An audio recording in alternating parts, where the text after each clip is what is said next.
Hello ළමයි ඉතින් කොහොමද ඔයාලා හැමෝම හොඳින් ඇති කියලා හිතනවා.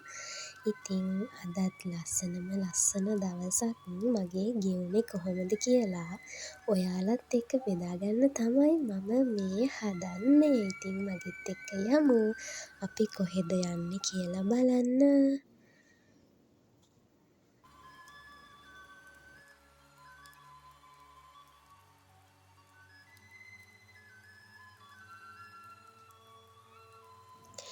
ඉතින් බස් එකේ යනවා එන්නක කොහෙද යන්නේ කියලා බලන්න ලස්සන තැනකට තමයි යන්නේ. ඔන්න ඉතින් අපි එතනට ආවා කොහෙද මේ කියලා පුළුවන් නම් ගෙස් කරන්න බලන්න. ඔයාලට හිතුණා හරියටම හරි අපි හැව්ලොක් සිටියකට තමයි ආවේ. ඉතින් අපි මෙහෙම උඩට ගිහිල්ලා හරිම ලස්සනයි. ඉතින් ඔයාලත් ගිහිල්ලා බලන්නකෝ.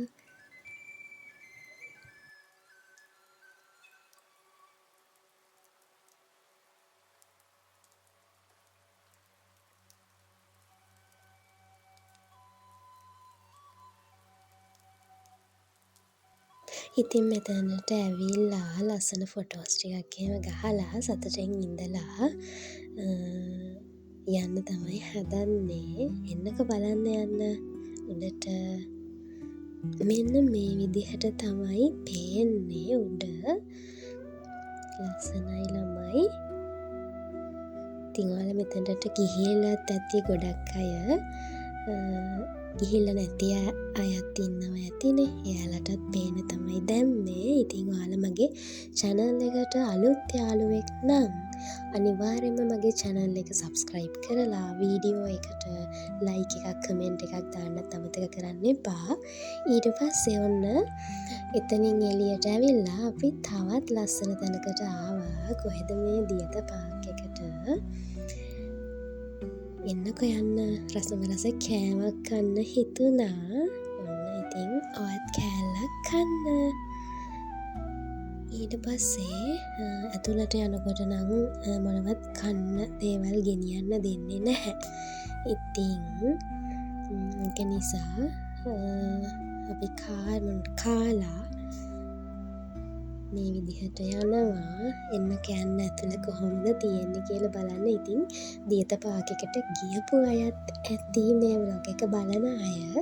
ඉතින් ගිහිලා නැති අයටත් පෙන්නන්න ඕනනේ.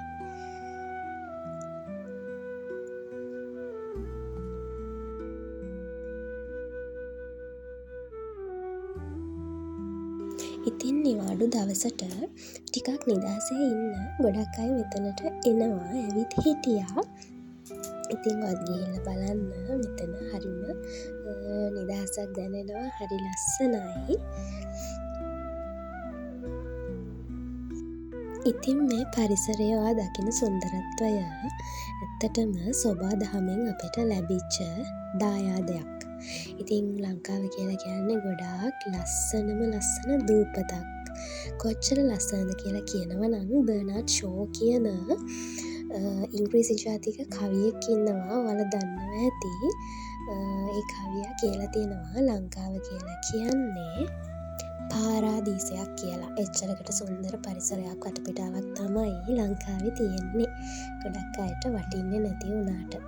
ඉතින් ඊට පස්සේ අපි රස කෑමක් කාලා ආයෙම යනවා ලස්සන තැනකට.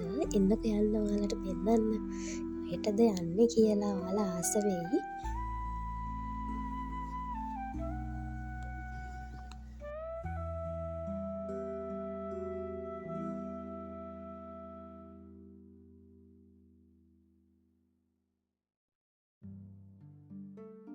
ඉතින් වැඩ ගොඩාක් එකතු වෙලා වැඩ වැඩි වෙච්ච දවස් ගෙවලා ඉවර වුණාට පස්සේ ඇත්තටම මේ වගේ තැනක් කියලා කියන්නේ හිතට මාරම සැනසීමක්.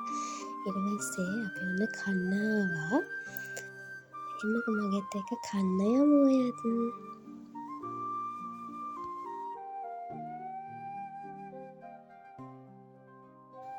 කෑම කාලා තව ලස්සන තැනකට යන්න හිතුවා ඔයාලට පෙන්නන්න. මාළු කියලා කියන්නේ අපේ ගෙවල් වල ඇති කරන්න ගොඩක් ආසයි. ගොඩක් අය ආසයි මාළුන්ව ඇති කරන්න. ඉතින් අව්ව ගොඩාක්ම සැරයි. ඉතින් ළමයි අව්ව හරිම සැරයි. ඒ වුණාට අපි කොහොම හරි මෙතනට ආවා. ඔන්න බලන්න ඔයාලට පේනවද දන්නේ නැහැ. මෙයාලා ඉතින් හරිම අහිංසක සත්තු. බලන්න එක එක විදිහේ මාළු මෙතන ඉන්නවා. ලොකු මාළු ඉන්නවා, පුංචි මාළු ඉන්නවා, ලස්සන මාළු ඉන්නවා. එක එක හැඩේ මාළු ඉන්නවා. මම මාළු වර්ගවල නම් ඇත්තටම දන්නේ නැහැ. ඔයාලා බලන්නකෝ ඔයාලා දන්නවද කියලා.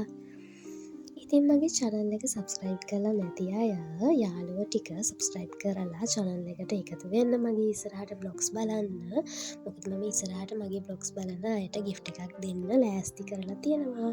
ඉතින් ගිහිල්ලා එන්නම්. හැමෝටම ගොඩක් ආදරේ.